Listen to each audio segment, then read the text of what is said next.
When I read A Course in Miracles, I don't think it's so much necessarily that I read things there that I had not read before, as that I accessed some information that I already knew more deeply than I had before. I think after a certain point, when it comes to psychological and spiritual principles, you have the information. Yeah.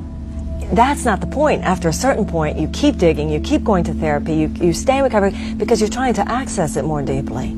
And I think what I got from the Course in Miracles, if there is any information which maybe I had read before but hadn't really gotten before, is how much my own healing as a human being and finding peace within myself had to do with my relationship to other people.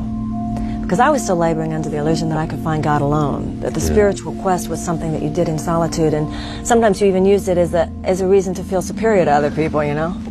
Something's wrong, and it's much simpler than we make it out to be what's wrong.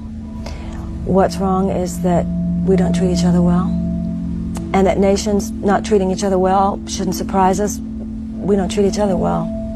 The emotional violence that goes on in this society, the personal violence, is so thick that its eruption physically in riots and wars is just a reflection of the eruptions that go on daily. And why don't we treat each other better?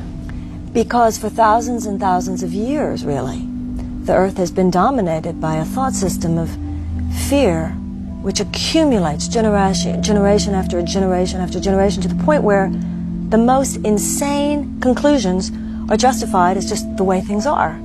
I have to get mine. To hell with you. It's the way it's always been. It's not the way it's always been. Men are in control. Always the way it's been. Not the way it's always been. One nation dominates another. It's the way it's always been. It's not the way it's always been. So we can make a case. First of all, I think we can make a case for the fact that there have been cultures that have lived in peace and people who have lived in peace. Some people who still do in remote islands. But certainly we can make a case for the fact that we better find a way to do it, or we won't survive. And you mean by a return to love what? A return to love. Love for fellow man, love for... It's all the same thing. Love for the earth, love for people, love for yourself. Yeah. In A Course in Miracles, it says, this course does not aim at teaching the meaning of love, for that is beyond what can be taught. But it does aim at removing the obstacles to the awareness of love's presence. I don't think you have to teach anybody what love is. And we're not talking about becoming enlightened masters overnight. You know, enlightenment is not a weekend seminar. I'm certainly no enlightened master, and no one I know is. But I'm better than I used to be. And you take questions. Frequently people who are suffering and who come to you with some, answers for some dilemma, some... I think I have a more sophisticated audience than to think that anyone is looking to me for answers. I don't provide answers, but I think at my best I do facilitate a deeper questioning. I think a more So they ask themselves the more appropriate question? I think a modern thinker knows that the answers come from within us. Yeah. The role of a teacher is to help you access that which is already within you. Perhaps the thought is, I mean, isn't that what the teacher does? You just sort of pull it out, help you pull out, help you midwife.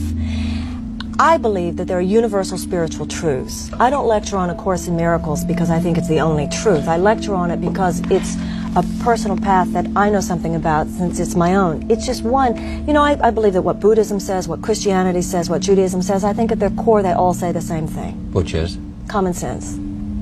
Love thy neighbor. Walk with awe and wonderment and appreciation of a power greater than yourself. See innocence and beauty in others, and you shall see it more easily in yourself, and all of a sudden one day you'll realize you have a happy life.